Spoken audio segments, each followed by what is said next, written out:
You're listening to a Time Machine podcast.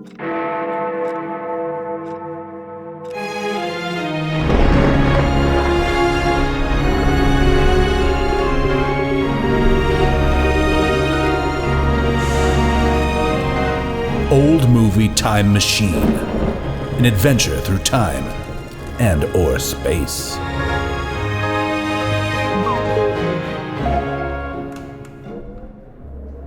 Hello everybody and welcome back to Old Movie Time Machine. This is the show in which we use color motion picture films made in the old US of A, or do we, as windows into the past. We throw these windows open and we pass through them into the world beyond the window, where we explore the sights, the sounds, the smells, and of course the people of that time.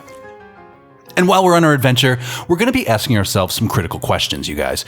We're going to be asking things such as, hey, all these people back here in the world beyond the window, a different time, a different place, most of the time, who are these people? What are their habits? How are they treating each other? What decisions are they making and why are they making them? And then, of course, and arguably the most important issue of all, what are they wearing and what do their living rooms look like?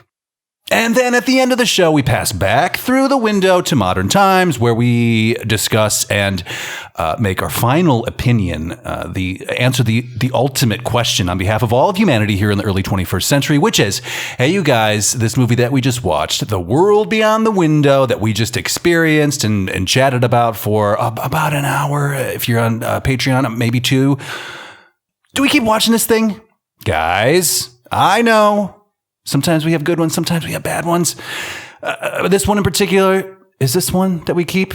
We're going to keep watching this, busting this one out, dusting it off, showing it to Grandma and Grandpa. Grandma and Grandpa, why would they care? What about the grandkids? What about the grandkids? Do we keep passing it on to the... This is the question, you guys. This is the point. I think you get it now. I'm your host, by the way, through time and or space, Justin Zeppa, joined as ever by my incredible, infallible international panel of experts at being human in the early 21st century. Starting on my right, we're at her place, of course. You know her and you love her, and we've been missing her. We're at the cat corner. Katherine Sherlock is on the program. Welcome back. Hello. Katherine. And seated to your right, of course, is your little furry sidekick. His name is Solon, and he's a very handsome boy and a cat. And he's got little triangular shaped headphones. And it's adorable. You guys just take our word for it. And of course, to Solon's right paw, you will find the one and only Shrishma Naik. Hey, Shrishi Boo. Hello. Welcome back to the show. How's it going? Well, I'm excited to talk about this today. I am not. I know. Look, I've got, there's not explain. There's no explaining this, but there's some context that we need to add today. I want your feedback. I want to know about your feelings. But before all that, to your left, no, to your right. And also, again, it really matters. And across the ocean, my sister and yours, Carolyn Naoroz, is back on the program. Hey, sis. Hey there. Wow, you got a little round of applause there. We have a full house. Very popular. That's something to be... Actually, yeah, we've got a pretty full crew here today. It's nice. It's been a little while. As we discussed last week, we had to take a little break. There was just a lot going on, and that shit just happens, you know. So, but we're back and we're excited. Relatively, we're back. We're excited to be back. We're not necessarily excited about the movie today, right? Because today we're talking about 1965's Help.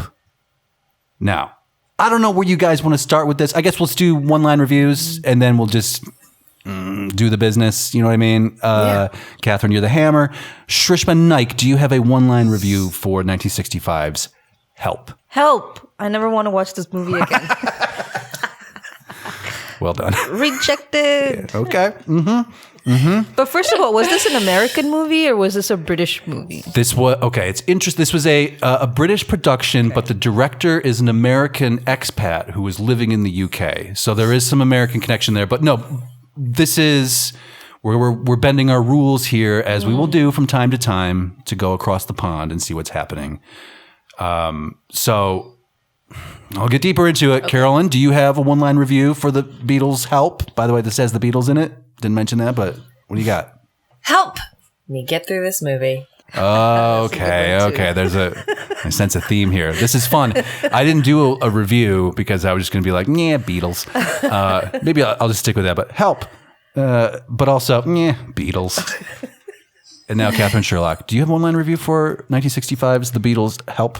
Well, as I have already admitted, I did not watch this film. Interesting. I think twist. I may have seen it at some point in the past, but obviously, I mean, this is my history. This is indoctrinated. I mean, it's genetically implanted into all people in my country of origin. Not really. So yeah, no. So, but it is, you are confessing to the fact that this is at least a few threads in the fabric of your culture and people. Like, as far as exports go, British exports, Yeah. they are one of them. And They are, yeah. And I know some people consider them to be the source, the font of anything that's good in music. oh, really? Interesting. Justin, how many times have we watched that documentary?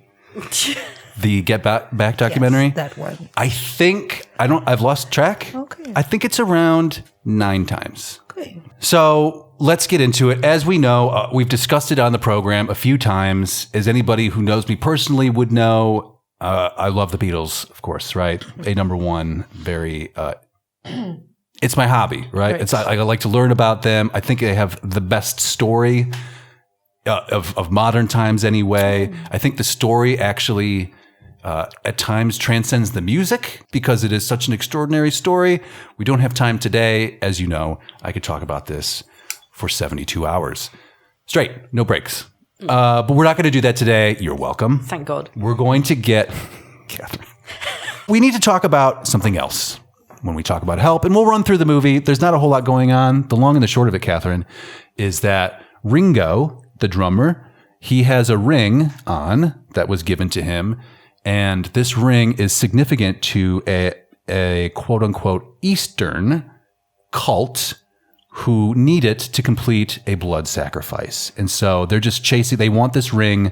Ringo has it. He can't get it off of his finger, so they're just chasing him around until they can have it. That's the entire film. Right. Okay. I mean, am I wrong? that's Which That's makes it, no right? sense That's the how he storyline. was given the ring or how he got it when it seemed to be used in a ritual that was done daily. He got it because the person who was the sacrifice was a fan, and she mailed it to him.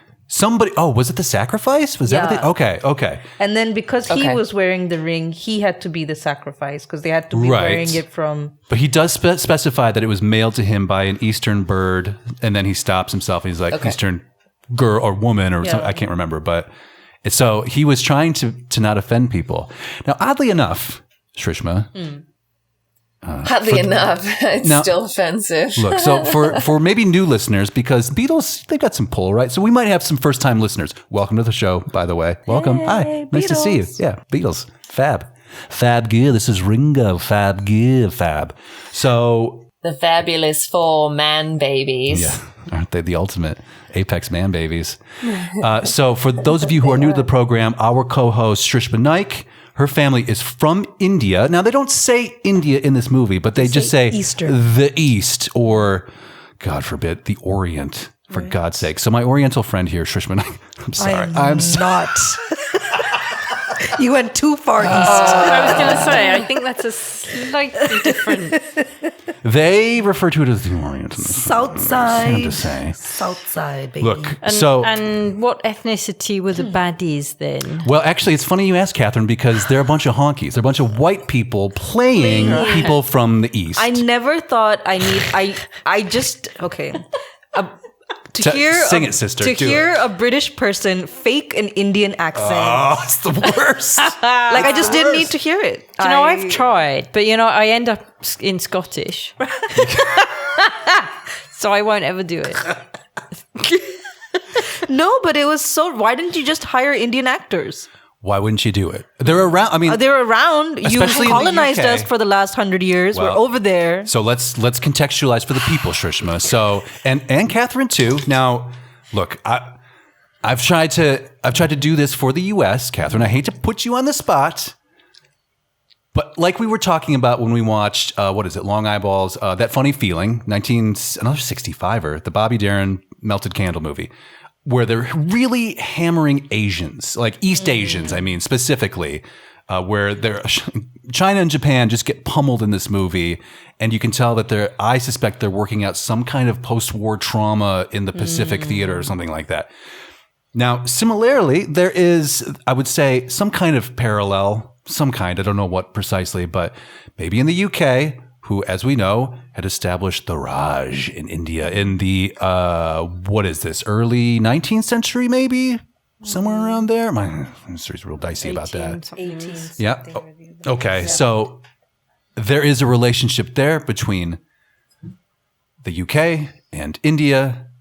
We have talked about it here and there on Shrishma's other program, which you should all be listening to, by the way, Bure for Bollywood with Shrishma Naik. So we've discussed it a little bit, but what's the relationship between the two cultures, from your POV? Well, I mean, basically, like, we were colonized by the British for over 100 years. And then in 1947 was when, we got independence from the British. And I think from that point, it was just, being a free Indian nation. Somebody signed that paper when Churchill wasn't looking. Commonwealth. Right. Part of the Commonwealth. Right. So you get some kind of benefit from that. No, I don't know. Maybe. I don't know about technicalities. No, wasn't it friendly trade, probably. Wasn't it Dickie Mountbatten who was over there during the transition? Yeah. So a very close royal family member was actually over there to help this transition. So no, it was not done behind Churchill's back. But don't think that Winston Churchill said it was like the last thing that would ever happen on his watch. Is that like we'll never leave India. The empire falls. Yeah. Is that pretty good, Catherine? Is that accurate? I'm sorry. I'm doing the exact same thing we're doing with your culture in this movie, Shrishma. It's just imitating another white guy. So Yes. I'm not sure it's quite the same. I'm in, also just for the audience's sake, I'm in whiteface right now. Right. Just so you know. Yeah. So I can do that voice, the English voice, and get away with it. It's all very fuzzy. Anyway, that was a very succinct explanation. Thank you for being concise, Shrishma. That was really, somebody needs to be, for fuck's sake. Right. We really need to actually avoid talking about the Beatles at all costs as we talk about this movie, because I'm going to go, I'm going to go off. We have to keep you distracted from the Beatles. So this is a comedy, we should explain, in theory. Now, I think, Catherine, I'm a little disappointed that you did not watch this, if only because I think it's kind of funny, this movie. For as offensive as it is, I'm not denying that. It absolutely is. That's why it's the headline of the show, right? But I think there are lines in this movie that are really good. And there's a sensibility to this film. I don't know how familiar you would be, or you maybe a little bit, but certainly you, Katherine Sherlock. Monty Python? Obviously. Right. Like it's another core building block of your culture and what you have given to the rest of the world. It's one of the most influential things in my life, along with those Beatles. Now, of course, they come along, Monty Python, revolutionary television comedy. It really is. It's extraordinary to watch. But also, I think the roots of it come from this movie somewhat, or this point of view. Again, Richard Lester, I said, was the director. He moved from the U.S. and has been living in the U.K. ever since. I think he's still alive. He did the Beatles' first movie, A Hard Day's Night. He does this one. They found him because he was doing short art comedy films, famously one called Running, Jumping, Standing Still, that were just like weird little sketch movies that were sort of surreal and bizarre for the time, especially. Now, we see this comedy then transferred over to Python, which starts right after the Beatles break up. So George Harrison of the Beatles, he would go on to work with Python and fund their movies. And he said that like this, when the Beatles broke up, the spirit of the Beatles was transferred into Monty Python. Like the creative muse went to them. So there's a lot of crossover there. Same thing with Douglas Adams' work as well. I think is highly influenced by this point of view. I don't know enough about UK culture of the time to know if this was like where this comes from necessarily. I know the Python guys all came from the good schools, and were all performers there. So like they were getting turned on to something there that made them have this sort of near psychedelic stream of conscious type of, but highly informed and educated sense of humor. I think anyway. Write us, right? Politically aware. And historically and and of the absurdities. Yes, absolutely. This is filled with absurdism. It's crazy. Where am I going with that? Was I going anywhere with that? It's a great question. Who knows? Need to learn to be concise. Take some lessons from you. Yeah, we should probably bring up the slideshow. Is it a long slideshow? This is a long story. We're gonna. I already told it to you. We've already covered the movie. All right, Story's so we're done. Now just visuals. Okay, so let's get into the movie. We open with a temple again in the east, and they are about to have a blood sacrifice, and there's chanting, and we're underground. It looks like, and there's a large idol of. I guess it's Kali. It's nothing. Is it Kali? No. It's not even. That's not even a depiction of Kali. That's just a stone figure. Okay. They pronounce this as Kaili. Which is weird. Which was also weird. Okay. Why? Because there's no as far as I'm aware, there's no goddess of Kaili. It's Kaili. Kali. Right. It's one that it's a when he came down his. Like the form of another deity, essentially. Oh. I don't know. I can't think of the word. Not a dissension, but No, it's Okay. Anyway. Okay. You find out the word. Think about it. But Well, I was just going to ask, I mean, I know that this obviously is not any sort of historical representation here with anything in this movie, but the many-armed god or goddess that's the creator and the destroyer, and I'm totally blanking on the name. So that's Shiva. Mm-hmm. He's the destroyer. Yeah, okay. So in Hinduism, it's like all a circle, right? So creation and destruction are as much part of the life cycle. Mm-hmm. So here, like death is as much part of life. So there is a goddess of she is the goddess of death, but it's also the end of something for the beginning of the new. Something has right? to die in order for something new to grow. So. Sure. No one worships her as the way they show here. Like there's no we're gonna sacrifice or death. This particular the Temple of Doom was no. This particular clan that they're trying to represent were actually assassins back in the day.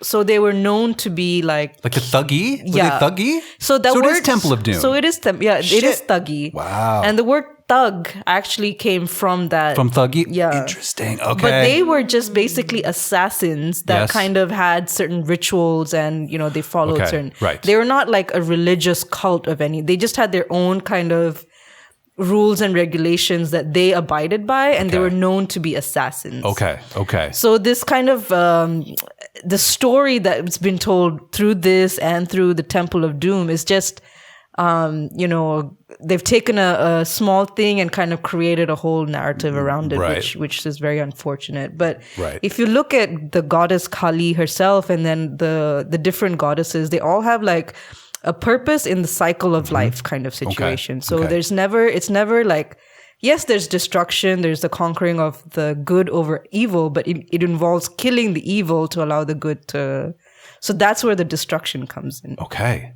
All that to say, fuck this representation. This is not that. Okay. Yeah. So what we're seeing here, among the crimes of help, right? Because, and I got to tell you, Shrishma, I felt so bad as I'm watching this. It's been a little while. Right. It's probably been 7 years, I would say, since I've seen this. And I'm watching it through your eyes in a certain sense. And I'm just like, this is such a slap in your face.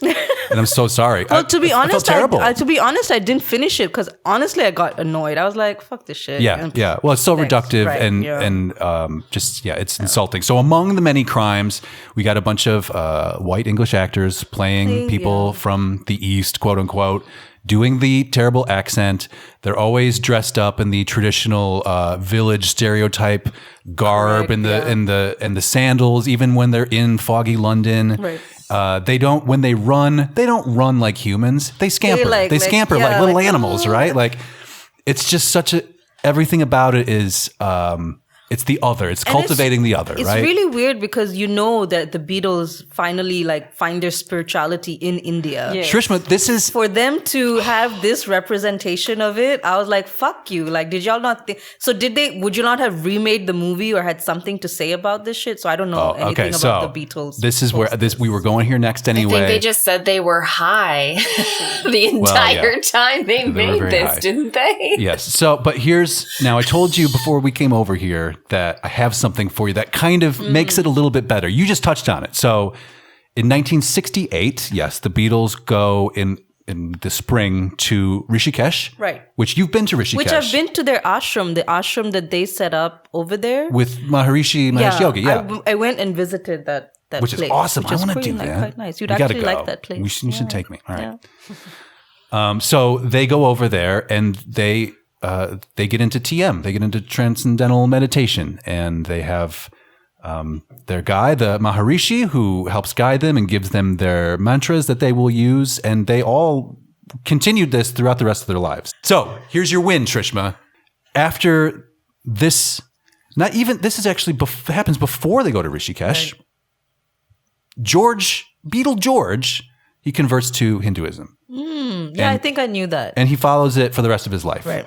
40 years of being dedicated. So when he's talking about Python and the spirit of the Beatles moving into Python, it's the same thing. That's why he's giving you that fucking space talk. It's because he's all full up on his spirituality. So I think, I'm not saying that absolves them of help, which is... No, I guess, it's all part of their journey, right? But at the same time, like, obviously then they're not aware...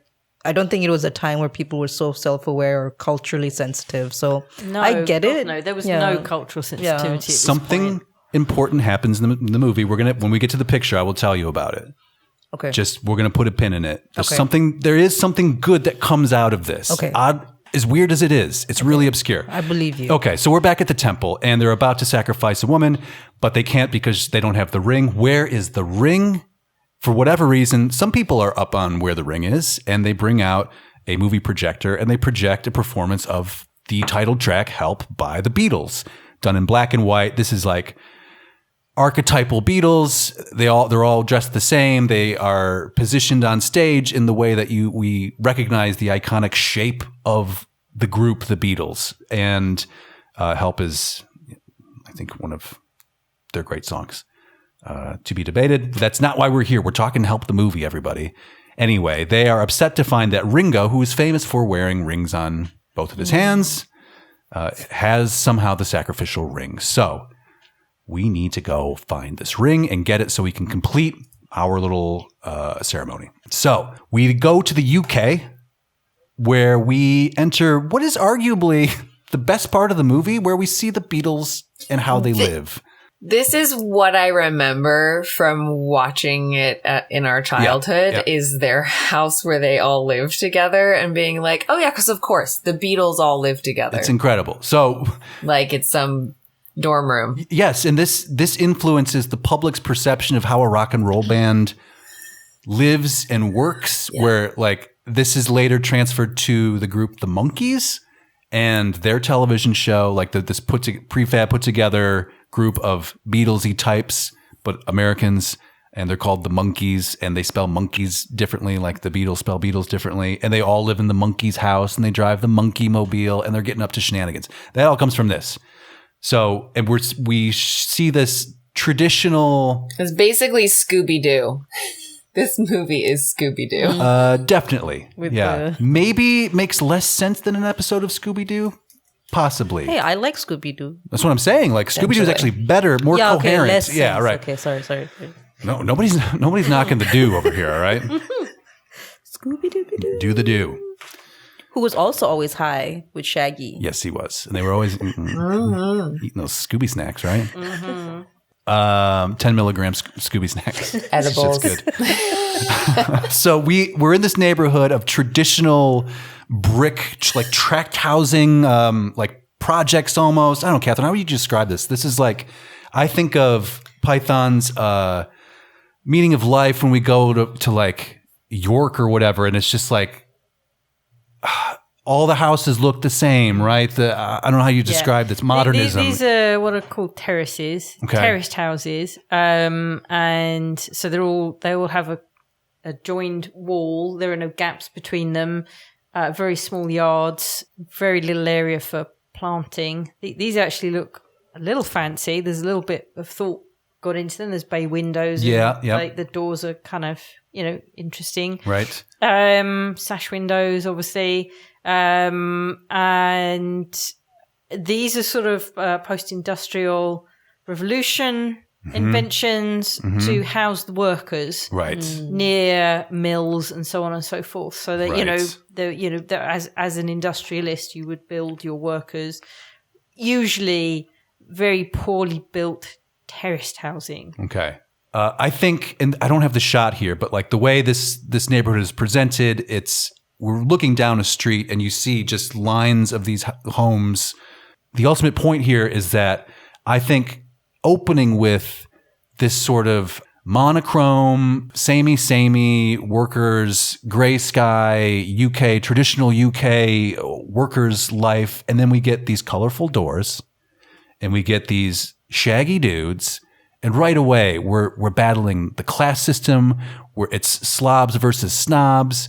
I think that they're trying to undermine traditional British values, as they had been accused of at this point many times anyway. But they're just putting it on Front Street in this movie as far as like, we're young and cool, you guys are old heads, and you need to get with the times. And so the whole thing is just them running into other stuffier Brits and then making fun of them, basically. The core of the movie, other than the inherent racism. So we're looking at the Beatles' houses here, and they seem normal on the outside, but if we go inside, we see that actually they are just one big connected space, as we see here. So they actually all just live together in a band clubhouse.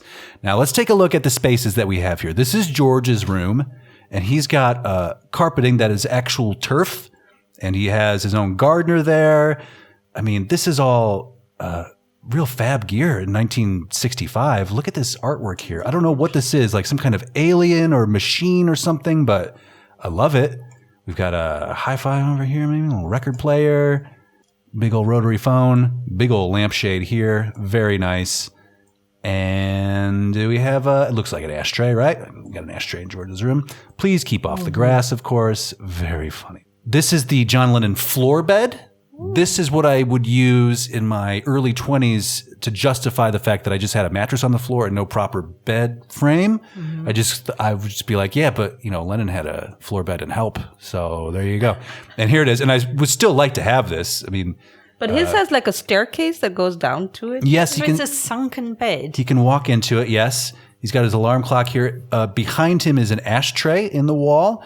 And John was known as the sort of like the brainy Beatle, the sort of the intellectual in a way, which is ridiculous. But so that's why he's got a bunch of books, and he loved his telly, of course. We've got that. If we go to Paul's place, Paul has this organ that rises up carnival style from the floor, and he's got a bunch of comic books here. So he's classic man baby. And then over here, the blue room at the far end, this is Ringo's space here.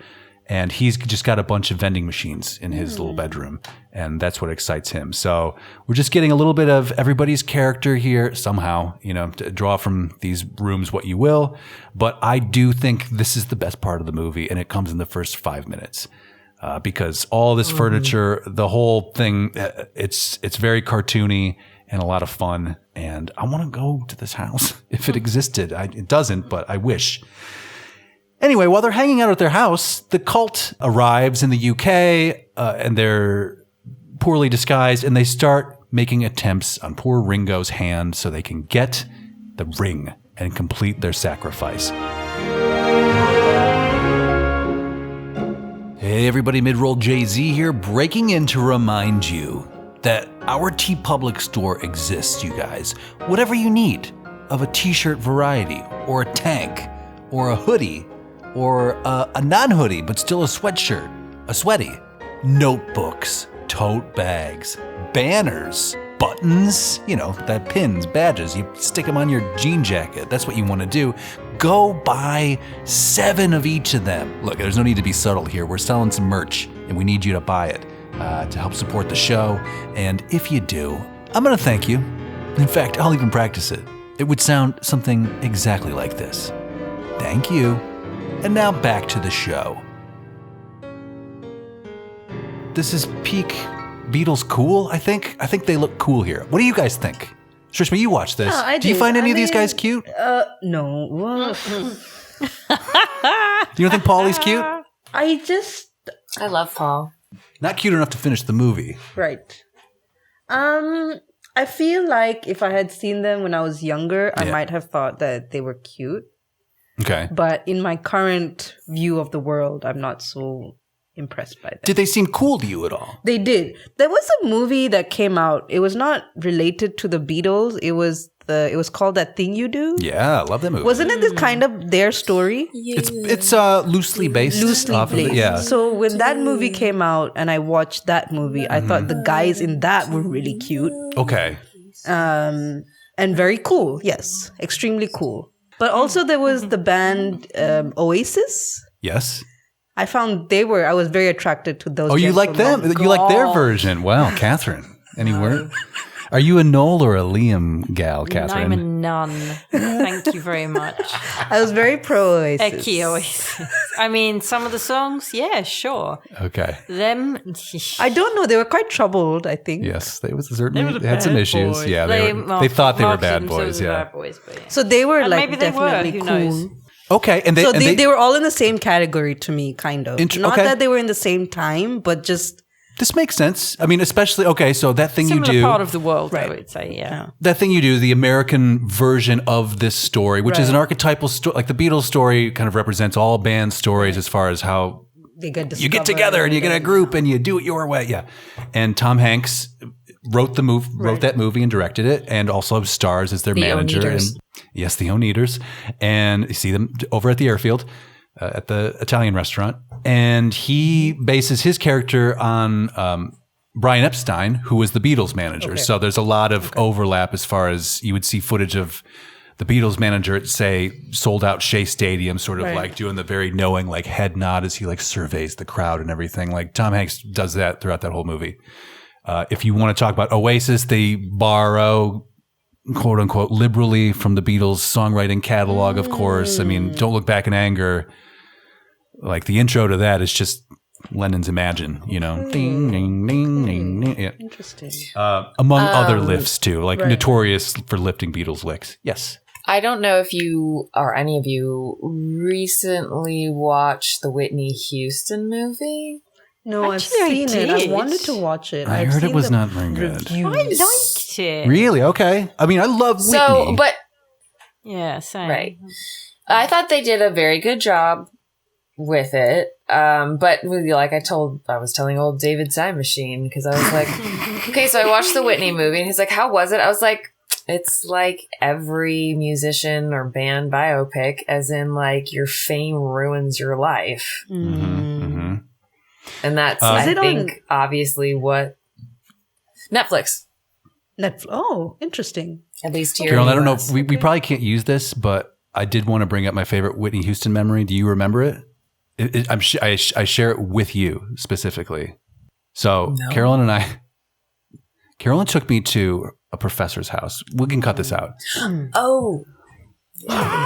She said, "Oh, Oh. And No, they got high in the basement. we got I thought that was." we got high in the basement, and then Carolyn had to drive my ass home. And on the car ride home, I put on the first Whitney Houston album. I was like, I fucking love this. It's like, what music do you have? And that was the one, and that we just listened to that all the way back to Ferndale. Anyway, great times. Wonderwall. Spot on. I have a story about Wonderwall. Do you? Yeah. Okay, please. I turned 21 in Mexico with my first boyfriend, and obviously my birthday was kind of out there, and we got to be friendly with a bunch of other people, and they decided they didn't want to stay because it was like an all-inclusive Like resort, you didn't have to get off the resort if you didn't want to, but we decided to. So a gang of us went out into the wilds, hardly, to a restaurant not controlled by the resort, and there were some guys obviously coming around like serenading us, like mariachi style. Yeah, really. Okay. And then one of the guys in the gang kind of went, "Can I just borrow your guitar?" And then he just sort of sat there. He played Wonderwall, and then everybody just sat around and sang Wonderwall. It's that kind of song. It's that kind of song. We learned that song in primary school for some reason. Wonderwall. Like in music class. Like the teacher made us learn the lyrics to Wonderwall. And I felt at the time like I'm not understanding something. Like the lyrics were like above my comprehension for the age that I was learning the song at. And then later I like appreciated the song more. The best, for me, for my money, the best line of that song is that I don't believe that anybody feels the way I do about you. I mean, like, what a great... Yeah, absolutely. That's it. That says everything, you know? Yeah. Fucking Oasis. I actually disliked Oasis when they first hit the scene because they were trying so hard to cop from the Beatles. I was like, you guys are clowns. And then 2 years later, I caved and just bought all the records because like, I love these songs. Yeah. These are great.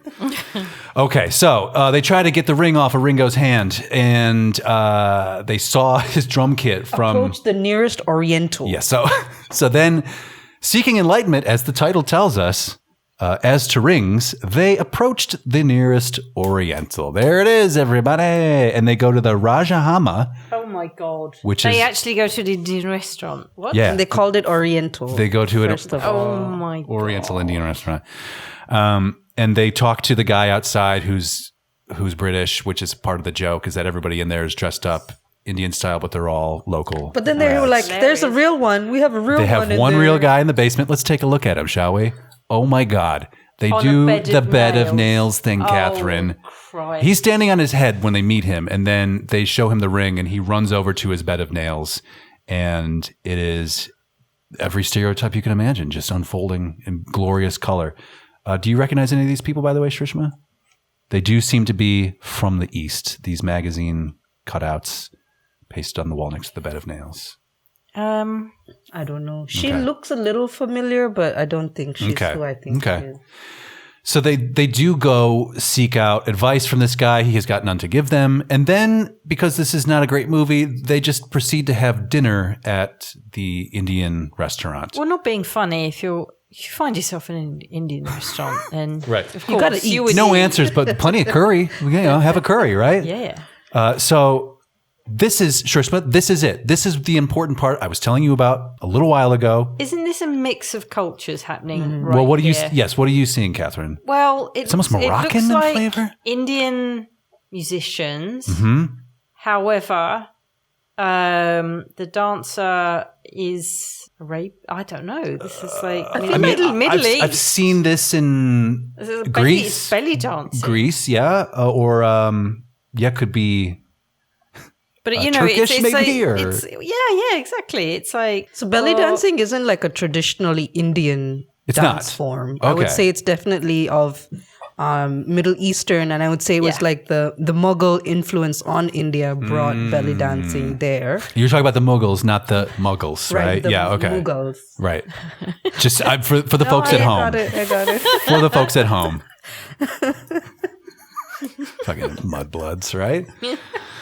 Speaking of offensive, yes, this is a mix of, I'm not sure what would be served here. I mean, they end up serving soup. I'm not even kidding you, just a bowl of soup. With a pair of glasses? With a pair of glasses and a like a bus pass or like. But here's what's important. This is actually an important scene. I'm going to tell you why right now. This scene is directly responsible for Indian music being integrated into Western music. So, while the Beatles are on set here at the Indian restaurant, you'll notice that we have some traditional Indian instruments here, including this sitar, right? One Mr. George Harrison picks this very sitar up and starts noodling with it. And he finds that kind of like how this sounds. And so he gets himself one. And then a couple months later, when they're recording their next record, which is Rubber Soul, they use the sitar that George buys after having a try at this sitar. And they create the opening line for a song called Norwegian Wood, This Bird Has Flown, which becomes the first Western pop song to incorporate an indigenous instrument from the East into it and becomes a major hit. And then this is picked up by the other groups around at the time. Mm-hmm. Again, tip of the spear, the Beatles. So the Stones come out shortly thereafter with, oh yeah, okay, Paint It Black, right? We can do sitars. Sure. Anybody have one? Bring it over. Let's do a song with it. And everybody goes through their India phase, right? So where we start incorporating this. And this carries through with the Beatles for the next 2 years, 3 years, actually, if we go to Rishikesh. But they do a complete, fully arranged traditional Indian instrumentation song called Within You, Without You on Sgt. Pepper in 1967. Love You Too features Indian instrumentation as well. And this is this is exactly where it starts from. This extra holding this thing. This is it. This is the very one, ground zero. George likes it so much. Do you know Ravi Shankar? Mm-hmm. Okay. Yeah. He becomes a student of Ravi Shankar. And when they go on vacation before recording Sgt. Pepper, he goes to India before the rest of the Beatles and hangs out with Ravi and trains with him. So, which I think leads to him becoming a better guitar player down the line. Because he's so suddenly, George's guitar playing is very influential and important. He has a signature sound and everything. But in a technical sense, he always kind of struggled. Like it wasn't, he's not a Hendrix, right? Mm-hmm. But with the sitar, he's so invested in it and the sound of it that like he really puts the time and work into it. And I think that transforms his musicianship. So anyway, that's all I wanted to point out is that blink and you miss it because this is really about the fucking cult shows up again and they try to paint Ringo red again, which is part of the thing that you have to do before you cut off before you kill the guy wearing the ring. They must be painted red. Mm. Anyway, this is I think this is arguably the most important thing to come out of this, right? Fair. If this is how your culture gets integrated into the West. Okay. For as deeply seated and insulting this as this is. Do you know who Nora Jones is? Of course, she's the daughter of Ravi Shankar. Okay, I thought you didn't know that piece of that's a great record. That first one's a great record anyway. Yes. I remember it. I haven't heard it in a long time. I have some Ravi Shankar records. You got some Ravi? You rocking with Ravi? Yeah. Well, good for you. All right. So, okay, we got to bust through this movie here. So now they go to see a jeweler about a jeweler specialist. Right. And this is some great Lennon stuff here where he only refers to him as jeweler. Jeweler, you failed, haven't you, jeweler? Anyway, the jeweler does fail. So then they take the matter to the local scientist, the nearest scientist, in fact, played by a couple of British character actors who are in this movie obsessed with the fact that their equipment is where it's coming from. And I was trying to track this as I was watching it because they're making fun of things like, a piece of machinery doesn't work and they're like, British, you see, useless, that kind of thing. But then they'll refer to something that was made in the US and they're like, see, it's failed me again. This article, whatever it is, it's breaking and it's because of where it comes from. And the only things that they approve of come from Germany, which is again, in reference to German science and the war and all of these deep-seated cultural British things, right, Catherine? Yeah. And so they try to, I just took the shot of Lennon because behind him is an old periodic table of elements, which I just really love any of these. I got to get one for my living room, I think, actually, like vintage style, early periodic table of elements. And John, of course, at this point is referring to the scientist only as scientist. Well, you failed again, haven't you, scientist? John actually is pretty good in this movie. He's got a lot of material. I was surprised at how light the Paul material is, just as a side note. Like, Paul seemed to be pretty, like, arguably the most blown out of all of them because they haven't given him much to do. Lennon somehow can get real high and dish out these lines, and it works. Paul is just sort of happy to be there. I don't know. Anyway, they come up with some crafty plan to expand the molecules of the ring using this device. And why does he have no trousers? Why can't they just cut the... So, cut the what? Like they can cut the ring, the band. Well, they tried that at the jeweler. He tried it with that saw. No, it broke the saw. Because it's so... Okay. He even used the wheel. Did they use soap to like... I think they tried all of it. Yeah, If you're at the point where saws are involved, soap probably came first.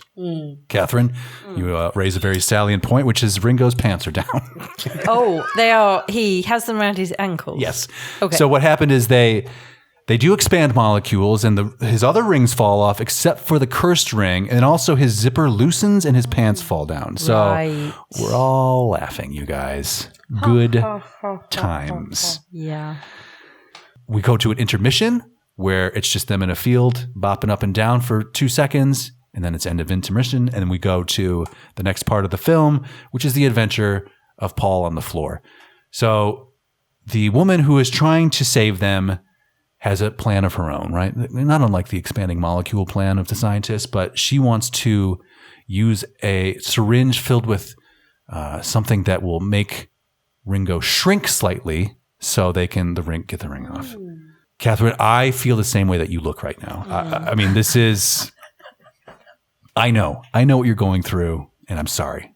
Do you think you should give this a go, though, sometime? I stopped watching, I think, before. You missed Paul on the floor? This is pretty early. I may have got here and I wasn't paying attention. Okay. So they drop the syringe. Paul shrinks very small. He's on the floor. He's hanging out with... We talk about ashtrays and cigarettes on this show an awful lot. This is peak ashtray and cigarette. It is man-sized cigarette. He's down on the floor, wraps himself up in some Wrigley's spearmint gum wrapper, and as he is shrunken on the floor and hanging out in the ashtray for inexplicable reasons, the cult shows up again, and then they get into a big old fight, and then the Beatles escape. Again, this is the entire film.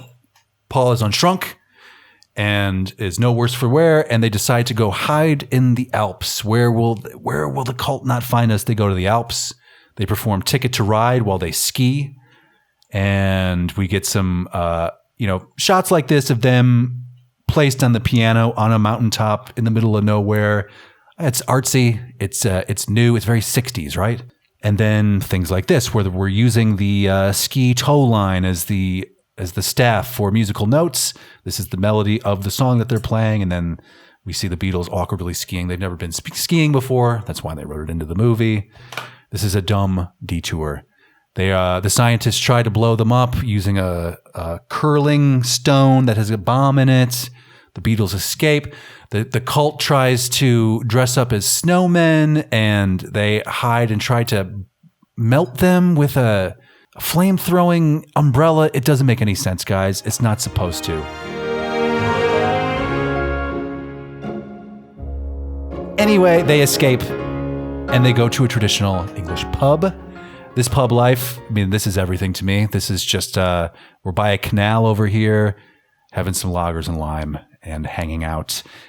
Except this guy down here, the cult leader, he knows that they're there. And so he sends Ringo via trap door down to see a tiger. They've got some kind of tiger trap down here, but you can escape the tiger because there's a backstory with the tiger escaping from the zoo. But if you sing the Ode to Joy passage of Beethoven's Ninth Symphony, the tiger will get away. So then Scotland Yard shows up and they're all singing Ode to Joy down and saving Ringo. Carolyn, you hanging in there? Yeah. Where are you at, Carolyn? We haven't heard from you in a minute. Where are you at with all this?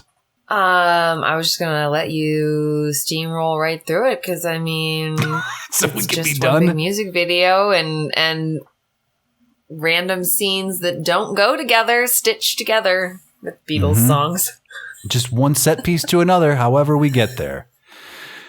So where are we going to hide next, guys? Once we get Ringo away from the tiger, we're going to go to the Bahamas. Oh, speaking of plot, the cult has followed them to the Bahamas, and they have managed to move the entire temple from the Far East to the Bahamas. They seem like very organized people. They've got a lot, and yet they cannot get this ring off of one man's hand, one little drummer's hand, for being able to move a temple wholesale. And it's idle. And get a tiger in the basement of a pub. Get the tiger down, the whole thing. You're right. They can get a job almost done. So this is where we discover, and they're being guided by their lady friend from the cult, of course, who explains all this backstory of why we're back at this temple in the Bahamas. And they escape. And then inexplicably, this is probably the worst push of all, They escape from the temple. They're riding bicycles down the road, and they just stop and decide, you know what? Let's go back to that temple and get him. And then they just turn back around and go back to the temple. It's terrible writing. It's awful. And so they follow some red footprints that the cult leaders have put down. It doesn't matter. It doesn't matter. They kidnap Ringo in this pink automobile, which I have to imagine was chosen only because it's pink against this beautiful blue beach back here. George saves him. It's stupid. And then we're on the beach. This is a beach movie, Catherine. Here you are. Okay. A different type of beach movie. So they have moved the multi-armed icon out into the waters. Again, I think this is a beautiful shot. The waters are, of course, painted red because we're trying to get everybody red. And this is the end of the movie. It makes no sense. It's just them kind of like running around on the beach, chasing each other. Eventually, the ring falls off of Ringo's hand. No explanation as to why. He just kind of moves it, jerks it, and it flies off. So he's safe. But then the ring ends up on the hands of the cult leader and his sidekick, and everybody gets a chance with the ring. Meanwhile, we're just playing the song Help over this while they're chasing each other around. Very, yes, Marx Brothers style, the Three Stooges style. And we saw this as a callback to a guy who was swimming the English Channel, and they ran into him. He pops up from the ice when they Alps. blow shit up in the Alps. Yeah, and so he shows up here too, and they're pointing to him to like, nope, England's that way. And this is the movie. It ends with a dedication to the memory of Mr. Elias Howe, who in 1846 invented the sewing machine. Random, right? Like that's the trend in comedy right now. This is a like, true stoner. I have to. The Singer sewing machine. Singer sewing machine. Yes, it says Singer. Oh, there we go. Yeah. So that is Help. I feel like the only credit I can give this movie is that it might actually be the original stoner movie. Yeah. And we all know my position. Yeah, I feel like that's come through. On stonerism. Yeah, right. Do your research. Go back and listen to all the episodes and see if Shrishma agrees or disagrees with said stonerism. Yeah, it's a bit of nonsense. It's a bit of what would become Python. It's the random thing, but this is the beginning of it all. And while this is a stupid movie, it is the Beatles in color. And I think they're okay. Obviously, this is horribly offensive to your culture and any culture that comes from the so-called East, or if you will, the Orient. And I can only apologize for it. I'm sorry. I'm the Beatles defender here, so Right. I'll take the hit, right? Okay, you should. Sorry about that. I'm just saying that the Orient is inexcusable. East. I know. India is I know. South. Yes. That's right. South side, yeah. Yes. Anyway, thus concludes 1965's The Beatles Help. Well done, everybody. You've made it. Let's do our business. Katherine Sherlock, Help. You did not watch it. No. Is it a yes or no from you? Probably no. Probably. Most likely. I think that's a safe call. Shrishma Naik? I feel like you have the music album. That's always going to be there. Yeah. Yeah, that's the why keeper. do you need this this? movie, I feel. Why do you need it? You don't need Oh, you this don't need- movie, okay. So it's a no for me. Right. And the why just comes back to you didn't get to see artists. You only heard them, That's you know? true. Yeah, I understand. I just feel like if they'd shown even like an ounce of little bit of cultural sensitivity, Mm-hmm. I feel George Harrison would, if he probably rewatched this movie and Oh, he was probably like, hated this. What the fuck did we do? I can't remember what his, I don't know what his comment is on this, like how he feels about it, but yeah, I'll look into it for you. You know I will. Thank you. So, but do we keep watching this? No. Okay. Carolyn Naoroz. Help. 1965. John Lennon, Paul McCartney, George Harrison, Ringo. Do we keep watching this? No. Okay. Hey, any reason? I vaguely remember it being slapstick and funny enough for me as a child to follow along, but now watching it as an adult, I'm like, this is like a Looney Tunes. Yeah. That's true. It's very cartoony. Yeah, for sure. And I'm going to concur with the rest of you. This is a no from me. I think this is arguably one of the low points in their career as far as material that they produce. Now, obviously, they didn't write this. Right. They're not like responsible for this other than being in it and being a part of the machine that facilitates the creation of such a thing. But this is not a good look for them. And it's really fortunate for them that they did end up being so pro-India. Right. Like they end up bringing India to the rest of the world in a way because they needed to. That's the least that they could do after something like this, being a part of this. And also, Hard Day's Night exists already. So if you want to actually see Beatles in a movie that's better, doing Beatles things like this, less stoned, watch that movie. And if you just want to watch Beatles in color, watch Get Back, of course. It's incredible. You get to just see them in real life, Beatles in nature. So thank you so much for being a part of this and indulging in some light Beatles talk. You all know I could have gone longer, but I appreciate the time anyway. And now I'm going to throw it to myself in the future. Take it away, Beatle Dude.